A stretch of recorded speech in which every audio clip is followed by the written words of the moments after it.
This isn't your typical channel intro. It's more of a prequel.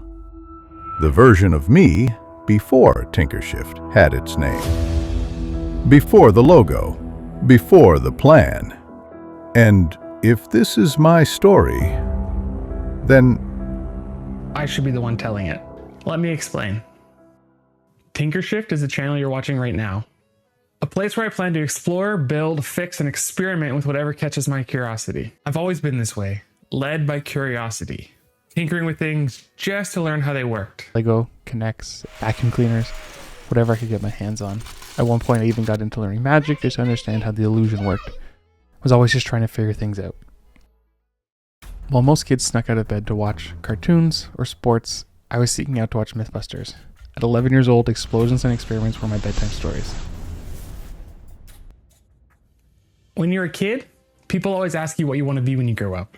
And I never had a good answer. Sometimes I'd say business owner. Sometimes I'd say inventor. I think I just really wanted to create something.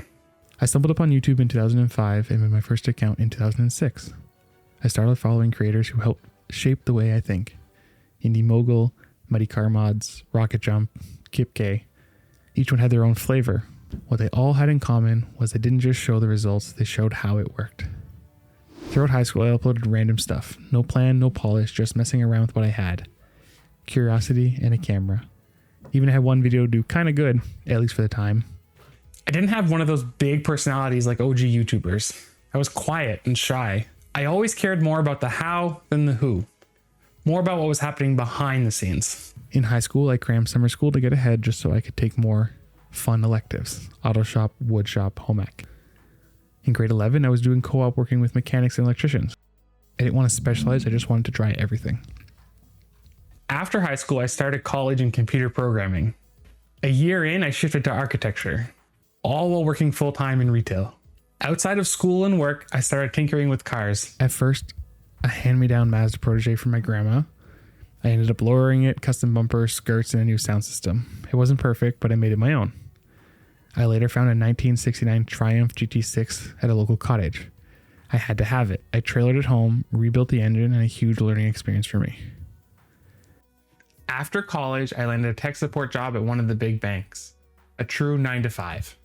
But I kept working evenings and weekends, 80 plus hours a week. I took more courses and earned my CSC and my DFOL, and eventually got promoted to a licensed stock trader. I was finally able to leave retail world behind. In 2016, I bought my first house. After years of grinding and saving, that moment had hit hard. After the trading desk, I shifted careers a few times. First, as a portfolio assistant. Then I shifted into the government of Canada, where the pace slowed and the red tape picked up. Eventually, I landed at a not-for-profit, supporting the investments team as an administrator. During all this time at work, I was building tools and scripts to make things more efficient. In my mind, I wasn't cutting corners. I was fixing mundane tasks. Things that felt like busy work so I could focus more on the real stuff. Outside of work, I stayed busy. I kept tinkering with cars and even had a motorcycle for a few years. I would do upgrades to the house, like converting window openings to patio doors, changing out bathroom vanities. I turned my living room into a full LAN center. 4 desks, all pre-wired. You just had to drop in your tower and start gaming. Even had a dedicated capture and streaming PC for all 4 players, which was not an easy task back then.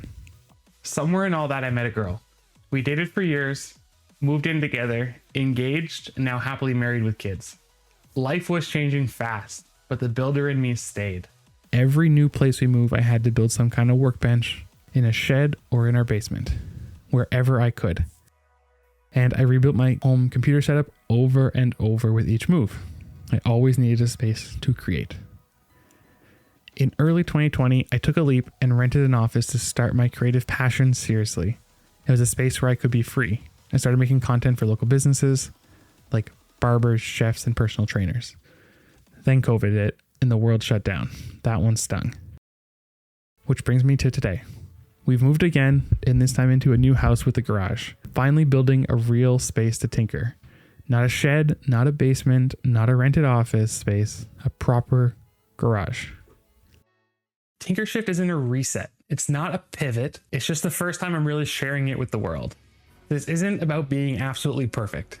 It's just about being curious. I'm building TinkrShift today so I could stop waiting for the perfect time. People always said I think outside the box, but to me, there is no box. Just me trying to understand things in my own way and connect ideas along the way. My brain grabs patterns from all different areas and ties them together. I'm not an engineer.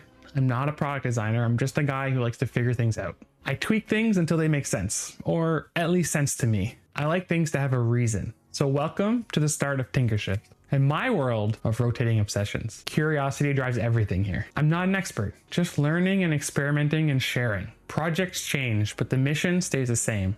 Explore, build, and keep shifting forward. If you've enjoyed this, check out some other videos already on the channel. And if you're open to it, I'd love if you consider subscribing.